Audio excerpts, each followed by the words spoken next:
Hadn't really thought that far. We had planned to be there 1 year, set up this children's home according to the instructions that our advisors, that our directors had given us, and return back to Canada. You know, we never thought that God would use us. We didn't have any education, any training background, except for one main factor that was always been in our hearts, is that when we were in a church, we were faithful in the church, and we were always planted and doing whatever the pastor asked us to do. And that's really important, having that call of God. I remember sitting in the church when I was about 19 years old, and I heard children weeping in my spirit. This was before Alan and I even met each other. And I asked my friend, I said, "Do you hear that?"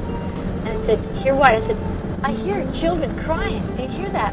And I had that twice happen. So even back then, God began to put into our hearts things about children. I talked and laughed about children's homes and stuff like that. But I never had that idea coming over. The first year we were here, it was really different. It was like being in a dream world. Every time I saw a palm tree, I wanted to pinch myself and say, you know, this is really reality. Am I really here? Is this really happening? The first several months we spent just walking back and forth in the empty rooms of this house, really giving birth in the spirit to the children that would come into that home. God had to birth in us the whole idea and the whole faith for such a great family. And so as we prayed, we could begin to see in the spirit the children that God wanted to bring. One of the things that really sticks out of my mind that Al told me not too long after they got to Thailand, he says, we're out in the streets playing games with the Thai kids and the Thai people, and we can't understand them and they can't understand us, but we're having a good time, we're enjoying it, they're enjoying it, and it's really exciting.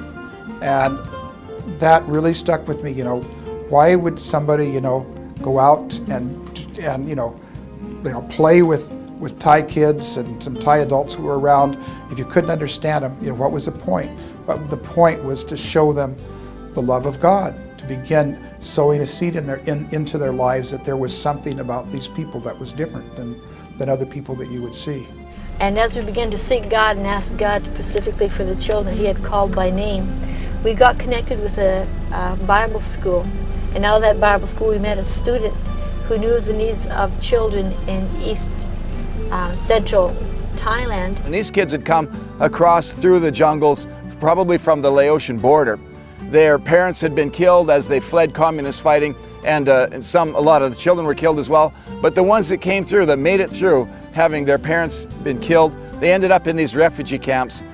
And so he connected us into Pechabun with the elders of that village, and it was through the elders that these children were released unto us.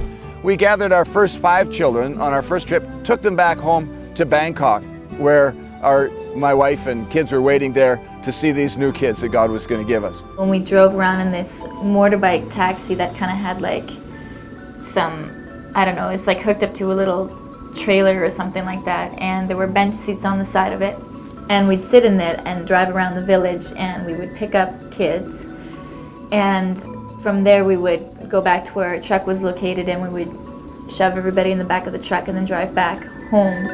And that's how we began to get our kids, was just through these elders in this village. These kids had no hope, they had no place to live. Some of them had no parents, some only had one parent, all of them struggling.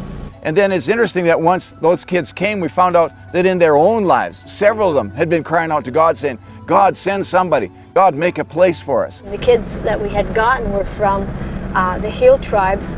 Some of their parents had been killed in the war that happened.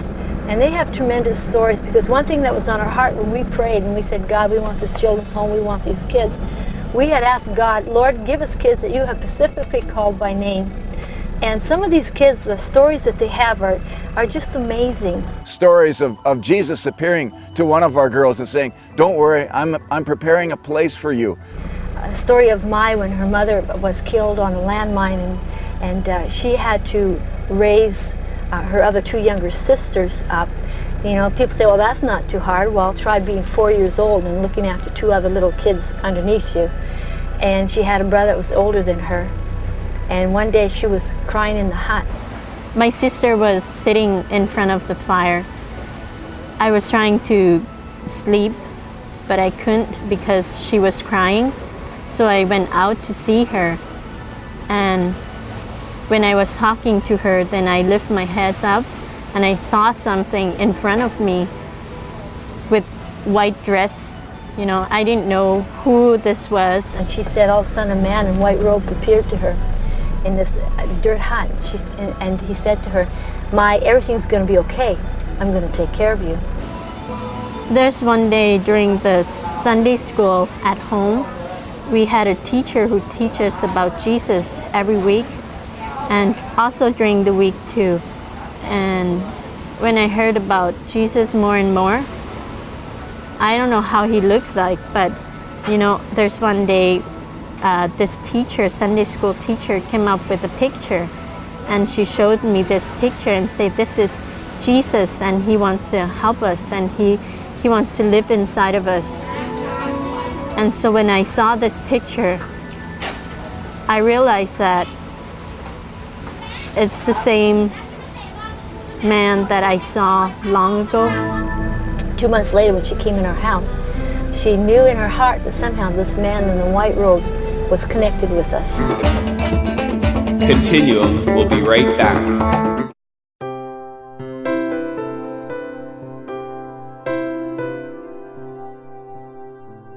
I am so excited today to talk to you about El Shaddai Children's Home and encourage you to give into this wonderful ministry. El Shaddai Children's Home is just that. It is a home. It is a home where children are growing up, knowing all about Jesus, understanding God's Word and His promises in their lives. I will go to college to study Bible. I think God wants me to serve Him. I want to go to in China to be a missionary. It is a home filled with children that nobody wanted, nobody cared. Children that nobody looked at. But God looked at these kids and God saw the potential in their lives. I want to build a group, a youth group to find themselves in God, right? And then use that talent to change Thailand. We're seeing in these homes that we are raising generations to last. Become a part of our El Shaddai team in raising these children for Jesus.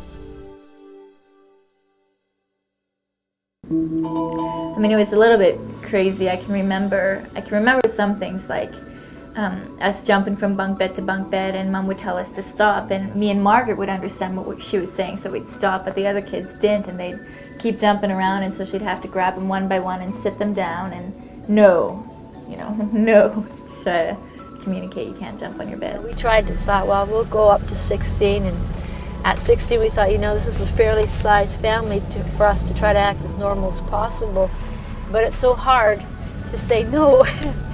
And so in the end, we ended up with, for a while there, with 26 children. The last bunch of kids came when Al was up north. He thought he had 5 kids in the back of the truck. When he came down, he discovered he had 6. It's just the needs are so tremendous with the children in Thailand. We were coming close to the point where we were supposed to have everything set up so that we could return back to Canada. We had a return ticket that was good for 1 year. We were coming down to the final weeks of that year. We had a couple hired to be the parents of the children's home, which was kind of the way we had strategized this whole ministry. We'd have Thai couple to be the parents, which made perfect sense.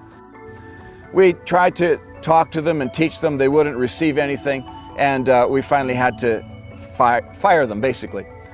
They were quite upset about that. They went down to downtown in Bangkok, got an international lawyer, and filed a lawsuit against us for 4 years of wages, which we had actually had to contract with them. Here we are, we're just in our early 20s. We've got 3 of our kids, never been on the mission field before, and all of a sudden we're faced with an international lawsuit because we just dropped this couple and fired them. We had no written contract. But we just fired them, and they were all upset, and the whole neighborhood was upset, and they were telling the neighborhood how bad we were. So at that point, we were Mr. and Mrs. Mud in the neighborhood. Once I went back down to the welfare department in Bangkok and discovered that this couple had actually changed our application form from the name of our ministry into their own personal names. And so, this is becoming a real major problem. And so we had to start finding a couple, and we had just a few days left, and we were to get on a plane. And Al and I were devastated because we had so loved this couple, and this thing had happened.